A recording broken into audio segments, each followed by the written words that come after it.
রাজধানীর ইঞ্জিনিয়ার্স ইনস্টিটিউশনে যুবদলের সমাবেশ চলছে। সমাবেশে বক্তব্য দেবেন বিএনপির ভারপ্রাপ্ত চেয়ারম্যান তারেক রহমান।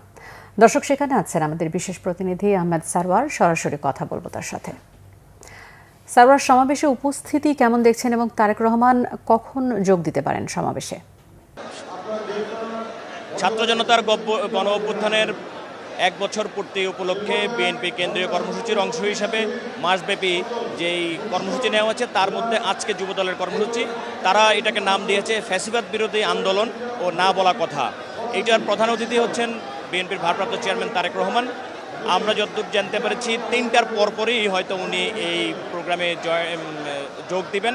এছাড়া বিএনপি মহাসচিব মির্জা ফখরুল ইসলাম আলমগীর তিনিও বিশেষ অতিথি হিসেবে বক্তব্য রাখবেন। এরই মধ্যে এখনও কার্যক্রম শুরু হয়নি সভার। মাত্র বিভিন্ন ইউনিট থেকে, থানা থেকে যেসব নির্ধারিত ব্যক্তিবর্গ আছে, যুবদলের নেতাকর্মী, তারা আস্তে আস্তে এই হল রুমে ঢুকছেন। এর মধ্যে বিভিন্ন শহীদ পরিবার, যারা এই ছাত্র জনতার গণ অভ্যুত্থানে যারা শহীদ হয়েছেন তাদের পরিবারের সদস্যরা এর মধ্যে এই সভাস্থলে প্রবেশ করেছেন এবং তাদেরকে মঞ্চ থেকে ডেকে মঞ্চে বসানো হচ্ছে। আমাদেরকে যতটুকু গতকালকে অবশ্য প্রেস ব্রিফিংয়ের মাধ্যমে জানিয়েছে যে শহীদ পরিবারের সদস্যদেরকে সম্মাননা দেওয়া হবে।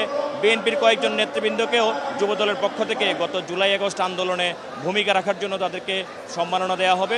এছাড়া গত এই ছাত্র জনতার গণ অভ্যুত্থানের যেই না বলা কথা, যে তারা কীভাবে যুবদল, ছাত্রদল, বিএনপি বিভিন্ন পর্যায়ের নেতাকর্মীরা যেভাবে ভূমিকা রেখেছে, সেই ভূমিকাগুলোই আসলে এখানে উঠে আসবে। আমরা আশা করছি 3টার পরপরই বিএনপির ভারপ্রাপ্ত চেয়ারম্যান তারেক রহমান এই সভায় যোগদান করবেন এবং তারপর তিনি তার দিক নির্দেশনামূলক বক্তব্য রাখবেন। ধন্যবাদ। ইঞ্জিনিয়ার্স ইনস্টিটিউশন থেকে জানাচ্ছিলেন আহমেদ সারওয়ার।